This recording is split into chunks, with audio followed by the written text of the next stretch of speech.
பிஸ்கட்டுக்கு வரல, இன்னைக்கு நீ வர.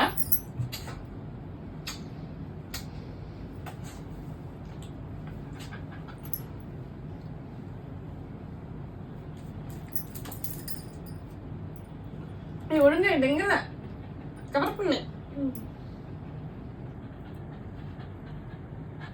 எல்லாரையும் பாக்குது. கைய கீறாளே இங்க பாரு, கீறிட்டா. பொடி குந்தாணி சிரிக்கி.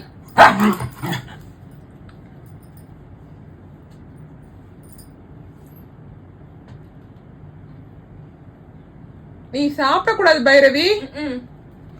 அதுக்கு உனக்காக நான் எங்க போய் அக்கா மறைச்சு சாப்பிட முடியும் சொல்லு. நான் இப்பதானே நீ சிக்கி ஃபுல்லா சாப்பிட்ட. எந்த மூலைக்கு போனாலும் நீ வந்துடுற. இவர் அம்மா பாரு மோப்ப முடிச்சிட்டு வந்துடுற. உன் மோப்ப சக்திக்கு வந்து அளவே கிடையாது. அவ எங்க போய் சாப்பிடுவா சொல்லு. இப்படிதான் உட்காந்து சாப்பிடணும்.